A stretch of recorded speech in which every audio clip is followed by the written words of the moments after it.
Hey lovies, welcome back to my channel. This is another not planned video in terms of me scripting, sitting down, writing something out. This is straight off of my head, and this is me coming to you guys sincerely to tell you why I left the news and where I stand now.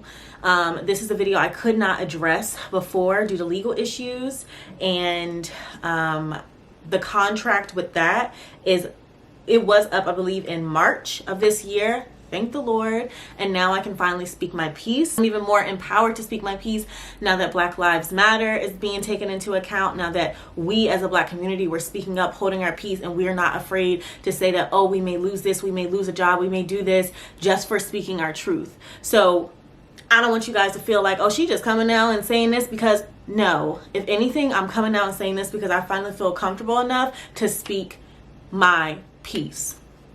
Now, I'm gonna, hold on, there's like something on the camera that's bothering me. I am going to start this off by reading you guys one of my favorite quotes of all time.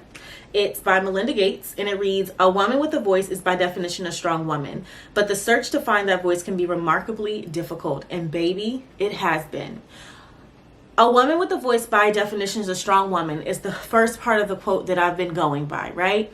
I'm in journalism, first in social work, I'm speaking my piece, I'm bringing about change, and that's all I ever wanted to do. But I feel as a Black woman, I failed myself and I failed my people because I didn't always speak my true voice. And that second part is where it reigns true. But the search to find the voice can be remarkably difficult. And that is very, very true. During my time at the station, I went in wide-eyed, bushy-tailed, just wanting to bring about change, talk to people, interview people. Those are my passions. I love interacting with people. Just being on camera is the highlight of all of that. But creating the news, really getting to see what people are going through, was my passion behind going into the news, and still is to this day. Once you're in the news, you realize that what they call a feature story, which is telling people's true stories and true experiences, aren't necessarily what they want for the news. So instead, of course, you're covering fires and you're covering this and you're covering that. But for me, I didn't feel fulfilled because I felt like the people, the community's voice wasn't being heard.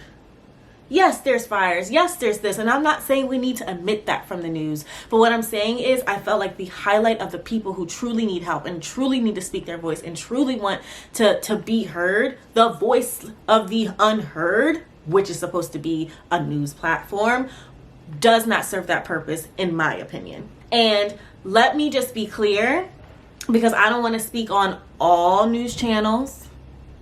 I'm speaking on my experience from my news channel. Once I got there, I was under the impression that I would be mentored to a certain extent. I was coming in new. I assumed an anchor position, in a reporter position, and I was in for something new. If you guys don't know, Michigan is an extremely red state. Was I directly mistreated? Was I directly a hit of racism? No, I'll be very, very open in saying so.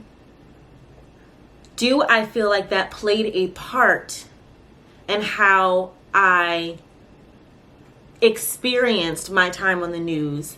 Yes. Hey you guys, so I just wanted to pop in. I look a mess so you guys can't see me, but I feel like I glazed over the point that I was trying to make here. So essentially what I was trying to say, okay, yes, I did experience things that were racist. I got emails, people sending me things, of course, but I feel like a lot of people get that a lot of Black people get that in all cities when it comes to being on the news. But also, I just felt like a lot of the people that I worked with had just different views than me. They were very, very, very, very heavy Republicans. And I feel like a lot of the time, and it's not everyone, just some of the people that worked with me. And I feel like a lot of the time the conversations were swayed that way. And this is what I mean when I say I don't feel like I spoke up enough. I don't feel like I defended my people enough. I feel like I, being the only Black girl on at the time that I was on, I needed to be the voice for my people, and I don't feel like I served it justice. And that's what I'm saying. And I feel like I also didn't have the support to do so. So I feel like I left the station out of frustration with it just not being well rounded and not having the support of it being well rounded. I do feel like there was probably ways around it and fixing it, perhaps. I think that for me, maybe I was at the wrong station at the wrong time in my life. Um, but I can't go back and I don't regret it. But I just wanted to insert that in there just to give you guys more clarity of where I was coming from. And when I say support, I mean support from my coworkers, my peers who were older than me, who, could have taken advantage of having teaching moments with me, that were working the same shift as me. I don't feel like I had that support. It was just a mess. The people that I was working with were like always late, and I'll say one person in particular was always late, and it was just no support. It was always about that one person. It was never like about the good deed that I felt like we were supposed to be doing for the world. It just seemed like it surrounded around one person, and if that one person felt uncomfortable, we had to do everything to make that person comfortable. And I know it's kind of like, well, Morgan, just say it, but it's like a lot of things that I just want to like watch my back for because, lawsuits. But I'm trying to be as honest as I can with you guys. I just wasn't comfortable. That's just what it comes down to. I wasn't comfortable. I didn't have support, and it just didn't mesh well with me. But what I will say is, I've experienced plenty of times that I feel I should have spoke up. Prime example, I remember being at the news desk and there was a package that rolled. If you guys don't know what a package is, it's one of the stories that you see on the news. And it was a police officer talking about the steps that you need to take in order to not have confrontation with the police. Be respectful. Don't say anything. If they ask for something, the typical steps. And I remember being at the desk to weigh in my opinion on it, feeling bogged down, feeling like if I said the wrong thing, I could lose my job, or I would be the angry black person, or you just don't understand. And in turn, I remember like the people I was working with saying something along the lines of like, yeah, well, that about sums it up. Yeah, that, follow those rules and you'll be fine. And I remember thinking in my head like, hello, people do that already and they still get killed all the time. My people get killed all the time, and we just sit there and we take it, and I took it. I just said, well, I feel like those things have been done and hasn't been working. If I can recall correctly, that's what I said. And not to beat myself up about it, because again, we're all just now, I don't want to say all of us, but for a majority, we're all just now fed up. We're all just ready to just let it out and unleash and say it. But I wish, me being in that position, that I took the time to do that. I battled for years now. Do I go back into the news? Do I stay out of the news? Can I make a difference if I go back? Can I not make a difference if I go back? And quite honestly, I just feel like maybe it's just not for me until it changes.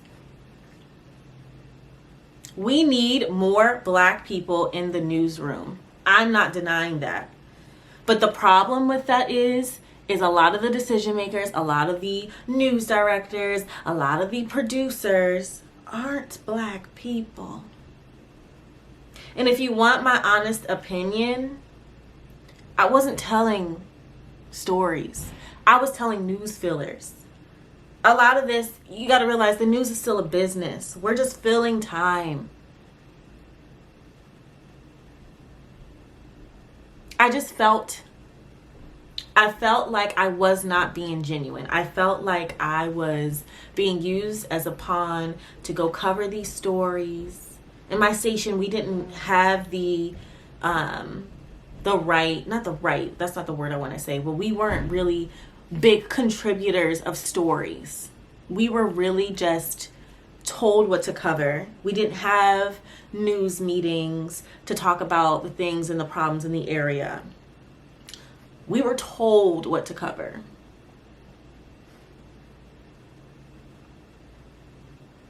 I've had my input. I've tried to recommend stories. That wasn't perceived well.